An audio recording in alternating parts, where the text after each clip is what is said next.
में एक पूरा सूरा है, सूरह शोरा, शायर की जमा, जिसमें खुदा तारीफ़ कर रहा है शायरों की।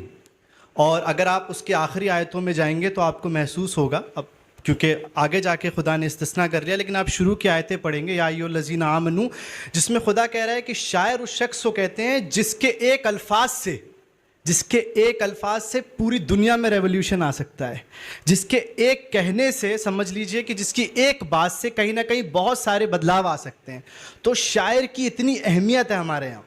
और क्योंकि अब ये लाइव चल रहा है इसलिए मैं कुछ बातें और कह दूं कि शायर वो होता है कि आप चाहें वर्ल्ड हिस्ट्री पढ़ लें और चाहें आप हिंदुस्तान की कुछ भी कहीं कभी आप पढ़ेंगे, आपको कहीं अगर आप इतिहास पढ़ेंगे तो आप शायरी के बारे में ज़रूर पढ़ेंगे। कहीं ना कहीं हमारे यहाँ मजलिसों का निज़ाम भी आप देखेंगे तो आप मीर अनीस की इसमें कुर्बानियाँ देख लीजिए कि उनके जो कलाम हैं, उनकी जो शायरियाँ हैं वो मरसियों में तब्दील हो गई। और उसके बाद मजलिस भी, मतलब आप अगर कहीं ना कहीं जाएंगे तो आपको शायरी ज़रूर मिलेगी। मतलब शायर की इतनी अहमियत है। लेकिन शायरी वो नहीं होती जो दो लोगों को आपस में बांटती हो, शायरी वो होती है जो दो लोगों को आपस में जोड़ती हो। अब मौलाना रूम के मसनवी के मुझे दो शेर याद आ गए और शायद मैं यहीं से अपनी बात का आगाज़ करूं।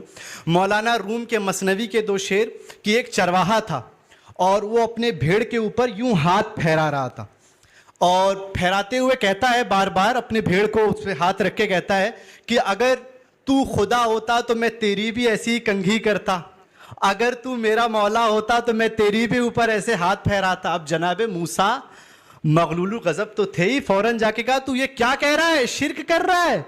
एक मर्तबा आसमान से सदा आई, तू बराए वस्ल करदन आमदी ना बराए फसल करदन आमदी। ए मूसा तुम लोगों को जोड़ने आए हो, लोगों को बांटने नहीं आए।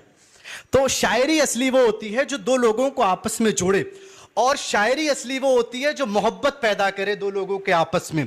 और ऐसी बात नहीं है, देखिए सिर्फ शायरी नहीं है जो बताती है कि आप मोहब्बत करिए, बल्कि आप दुनिया के किसी भी कोने पे चले जाएं तो आपको एक ही चीज मिलेगी कि नफरत को अगर कोई चीज दबा सकती है तो वो मोहब्बत है। और ये दिल भी इसी बात के लिए है कि खुदा ने आपको जो ये दिल दिया है इसको भी इसीलिए रखा है आपके सीने के बीच में कि आप मोहब्बत पैदा करें। आपने एसिड सुना होगा, एसिड को अगर किसी और ज़र्फ में रख दें तो वो उसको पिघला देता है।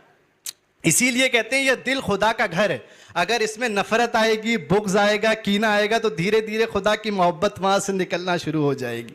तो असली शायरी, असली जो हमारे यहाँ जो कहा गया है कि आप शायरी करिए और शायर बनिए, तो वो असली शायरी वही है जब आप शायरी में मोहब्बत पैदा करें। वो शायरी जो दो लोगों को आपस में जोड़े, वो शायरी जो दो लोगों के आपस में मोहब्बत पैदा करे, दो मुल्कों को आपस में जोड़े, दो कौमों को आपस में जोड़े। और ऐसी बात नहीं है कि सिर्फ हमारे यहाँ कहा गया है कि जो दो लोगों को आपस में जोड़े उस वही सबसे बड़ा है। नहीं नहीं, हमारे यहाँ सिर्फ नहीं है। मैं क्योंकि अब कुरान का एक हवाला मैं दे चुका और अब मैं एक हदीस भी आपके सामने पेश कर दूं। मन कालल हक फीमा अलैह, असल मोमिन वो है जो हक बात करे चाहे वो उसकी ज़ात के खिलाफ ना हो।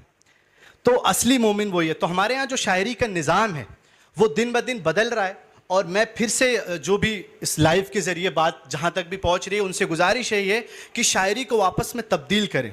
वो शायरी नहीं जो किसी पे तंज़ करे, वो शायरी नहीं हो सकती। वो शायरी नहीं हो सकती जो किसी का दिल दुखाए। वो शायर नहीं हो सकता जो किसी पे तंज़ करे, जो किसी पे तंज़िया करे। और सिर्फ ऐसा नहीं है कि सिर्फ हमारे यहाँ है, बल्कि अब क्योंकि मैंने कुरान का हवाला दिया तो अब एक मुझसे भगवत गीता का भी हवाला ले लीजिए। भगवत गीता में 32वां श्लोक और 6ठा अध्याय, महाभारत की जंग हो रही थी और श्री कृष्ण अर्जुन से पूछते हैं, ये बताओ कि असली महात्मा और संत किसे कहते हैं। है ना, आप लोग जहन पहुंच गए होंगे, असली महात्मा और संत किसे कहते हैं। तो श्री कृष्ण ने मुस्कुरा के अर्जुन की तरफ देखा और कहा, जो सबको समता की दिशा से देखे और जो दो लोगों में मोहब्बत पैदा करे उसे ही असली महात्मा कहते हैं। देखिए, समता हिंदी का लफ्ज़ है लेकिन बहुत बड़ा लफ्ज़ है, मतलब जिसकी नज़र में चींटी और हाथी दोनों बराबर हो उसे महात्मा कहते हैं। इसीलिए कहते हैं आज हमारे लिए कितना भी कहा जा रहा हो कि ये अटैक कर रहे हैं और ये क्यों बचा रहे हैं फ़िलिस्तीन को, फ़िलिस्तीन में तो इनका कोई रहता भी नहीं है, ये क्यों अपने असलहे अपने पैसों को खर्च कर रहे हैं। नहीं नहीं, ये हम दुनिया को बताना चाहते हैं कि हमने कल भी मोहब्बत का पैगाम दिया था और आज भी मोहब्बत का पैगाम दे रहे हैं और हम कल भी जालिम के खिलाफ थे और